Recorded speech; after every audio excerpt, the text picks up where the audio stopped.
አምጥቼ ላሳይ። እማሳያቸው ኢየሱስ ክርስቶስ ጌታ እንደሆነ ለማሳ እኔ ውሸቴን ነው።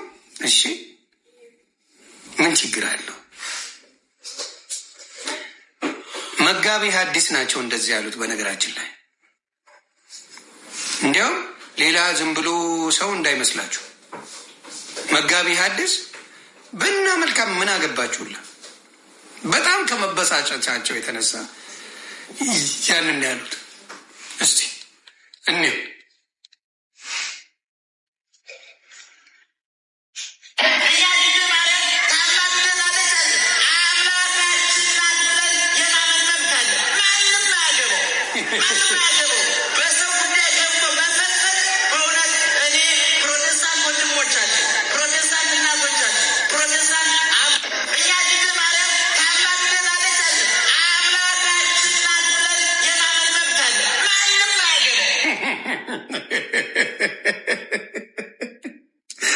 ውስጥ ነው የሚጋቡት።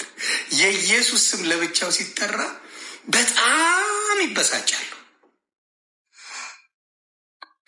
አንድ የመጽሐፍ ቅዱስ ጥቅስ ካለ ታማልዳለች የሚል ይሄ ሁላ ጴንጤ ምን ያደርጋል? ጴንጤ ለምን ይሆናል? ጴንጤ የሚሞግት ከመጽሐፍ ቅዱስ ውስጥ አምጣና ስጠኝ። ከ80 ያህሉ ነው የምልህ። ከ80 ያህሉ ቅድስት ድንግል ማርያም ታማልዳለች የሚል መላእክቶች ያማልዳሉ የሚለው አምጥተህ ስጠኝ እያሉ አንድ የለም። ከዛ ሁላ መጽሐፍ አንድ የለም። ምክንያቱም ወንጌሉ የክርስቶስ ስለሆነ፣ ትንቢቱ በሙሉ ክርስቶስ መጥቶ እንደሚያድነን ስለሆነ፣ ሁሉ ነገር የተሰበከው ስለ ክርስቶስ ስለሆነ፣ አማላጁም፣ ጠበቃውም፣ አስታራቂውም፣ ጌታውም ሁሉ ነገር ፍጹም ሰው ፍጹም አምላኩ እሱ ስለሆነ ስለ እሱ ነው ትንቢቶች በሙሉ የሚናገሩት። ይሄንን ወስደው ነው እነሱ ምን አድርገው የወዲት ጉዲት አጥፍታው ነበር። እንደዚህ አይነት ትምህርትን ሙሉ ዜሮ ከታው ነበር እና እንደ አዲስ ለመጀመር ተደርጎ የተጀመረ ትምህርት ነው። ምን ሰዎችን እንዴት ወደ ቤተ ክርስቲያን እናምጣ፣ ምን እናድርግ፣ አንተ ይህንን ከሰጠ 10 ትውልድ ይድናል የሚል ትምህርት ተጀመረ።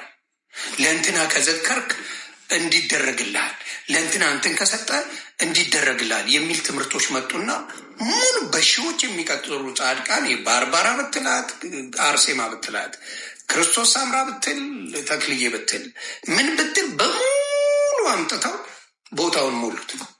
ስለዚህ የሄድክ ትገብራለህ፣ ትሰጣለህ እና የክርስቶስን ተደበቀ። አሁን ታቦት ራሳቸው ይመሰክሩላል። መዝሙሩ ያሬድ የምወደው ወንድሜ ነው። ስለ ታቦት አለው የአዲስ ኪዳን ታቦት ማን ነው ብላችሁ ጠይቁት። ክርስቶስ ነው ይላል። ያንን ትራዲሽን ግን መተው አልተቻለም። ለምን? የተቀረጸው ታቦቶቹ በሰው ስም ነው።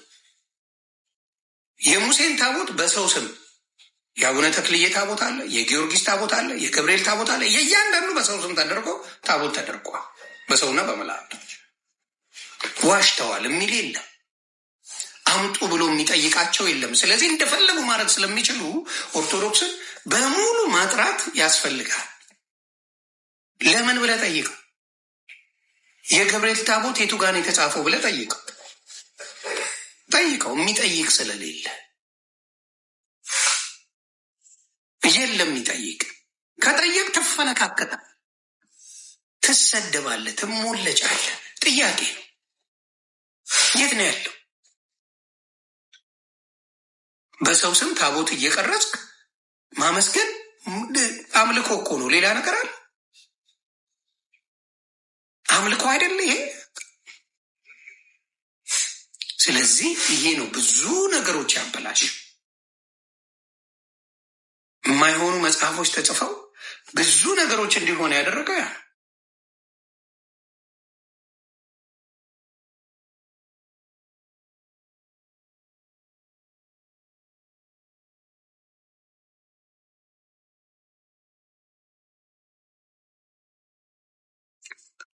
ስለዚህ ለመናደድ አለን።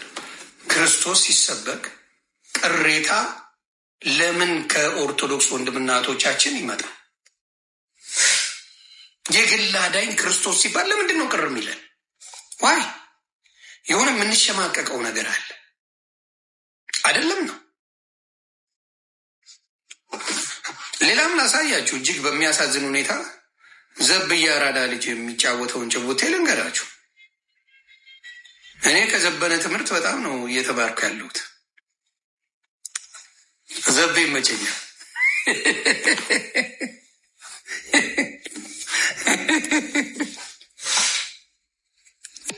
ዘቤ በጣም የሚመቸኝ ሰው ነው።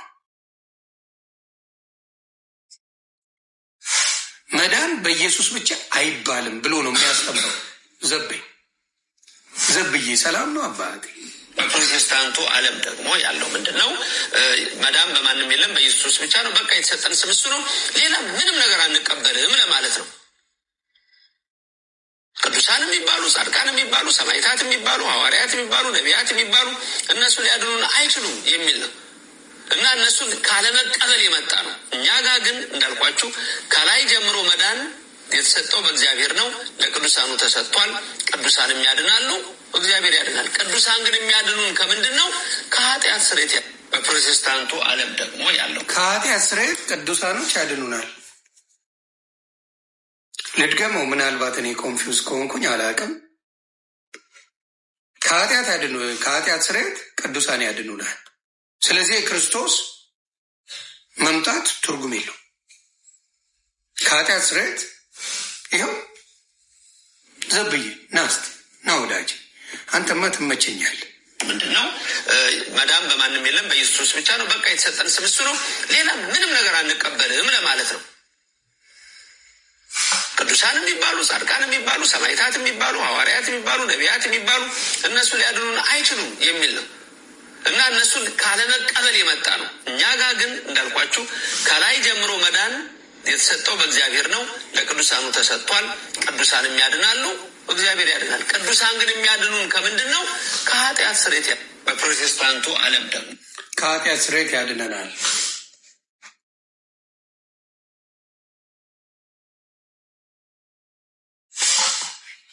ይሄ ትምህርቶች ናቸው እንግዲህ ኦርቶዶክስን ምን እያደረጓት ያሉት? እንደዚህ አይነት አስተማሪዎች ናቸው ኦርቶዶክስን በእውነት እያጠፏት ያሉ። በእውነት ነው። ጸሎት አድርጉላቸው፣ በጣም ጸሎት አድርጉ። ሌላ ጸሎት አድርጉላቸው። በእውነት ጸሎት ያስፈልጋቸዋል።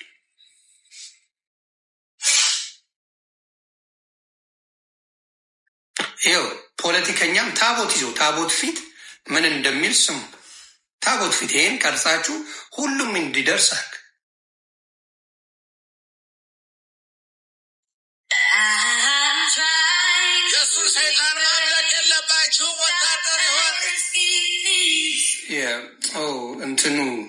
እንትኑን ብትቀንሱት ደስ ይለኝ ነበረ። እስካሁን የበላኸው ይበቃሃል። እስካሁን የተቆረጥከው ጮማ ይበቃሃል። ከእንግዲህ ወዲያ ሰብተሃል፣ ወፍረሃል። ጦር ሜዳ ብትሄድም አይሆንልህም። አጎንብሰህ ስትሄድ ፋኖ እያሳደረ ነው የሚደበድብህ። አቅም የለህም። የበላ የጠጣ ያ በእግሩ የሚሮጥ ነው ጀግና አራውጦ የሚገልህ። አፈር ብላ እህል እየበላህ ደግሞ እህል ታቃጥላለህ። አንተ የሰባህ የወፈርክ ጋንድያ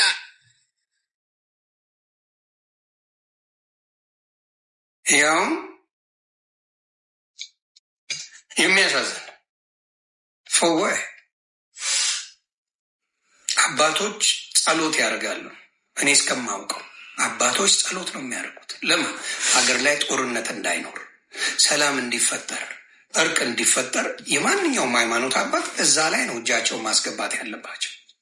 ከዛ ውጪ ምንም ነገር ውስጥ እንዲገቡ ያ እኛ አባት ፋኖን አይወክሉም፣ ግን ታቦት ፊት ነው ይህን የሚናገሩት። ታቦት ማለት በነገሩ በሰው ስም የተሰየመ ነው። አሁን ቅድስና የለውም። የአሁኑ ዘመን ታቦት አለው የምትለኝ ከሆነ እናውራ፣ ማንኛውንም አምጡት። በዚህ ዘመን ይሄ ታቦት እንደሌለ የአዲስ ኪዳን ታቦት ኢየሱስ እንደሆነ እና አክሊለን ጠይቋቸው። በሕግ ሰው መዳን ስላልቻለ ነው የአዲስ ኪዳን ታቦት ኢየሱስ ሆኖ የመጣውና በጣም የሚያሳዝን ነገሮች እያየን ለምን አስፈለገ ነው? በክርስቶስ ላለማመን የሁላ ግርግር፣ የሁላ ትንቅንቅ፣ ይሄ ሁላ ነገር የክርስቶስን ቦታ ለመውሰድ ፎርወርድ። ስለዚህ ለምን በህግ እንዳልኳችሁ አሁን የፋሲካ ጾም ሲኖር ፋሲካ ከመግባቱ በፊት ወንድምና እህቶቻችን ይሰናከላሉ። ምን ያደርጋሉ? ስጋ ቤት በጣም ሄደው ይበላሉ። ከዛ ደግሞ ቤርጎ ይዛሉ። ለ2 ወር ሴት አየው። ከዛ ልክ ሲፈታ ቤርጎ ይሞላል፣ ጭፈራው ይሞላል፣ መጠጡ ይሞላል፣ ኮንሰርቱ ይሞላል። ሲዝናል ነው የሚሆነው። በህግ ስትሆኑ ዘላለማዊ አምልኮ የለ ዘላለማዊ አምልኮ የለው። ስለዚህ ብዙዎቹ እንዲሰናከሉ ያደረጋችሁት ምንድን ነው? ብዙዎቹ የሚሰናከሉት ኦርቶዶክስ ወንድምና እህቶቼ በምንድን ነው? እናንተ ህግ አውጥታችሁ ስለምትጫወቱባቸው የክርስቶስ ፍቅር እንዲበቅ ጥፍጥ ብሏቸው የሰሙት መቼ ነው? ስለ ኢየሱስ ክርስቶስ ጌትነት ቅዳሴ ላይ ይባላል። ማን ያውቀዋል? ግዕዙ ማን ነው የሚያውቀው? ከቅዳሴዎቹ ውጭ የሚያውቃለ ግዕዝ? ስለ ክርስቶስ ወንጌል ጣፍጦ የምትማረው ታስታውሳላችሁ? በእኛ ቤት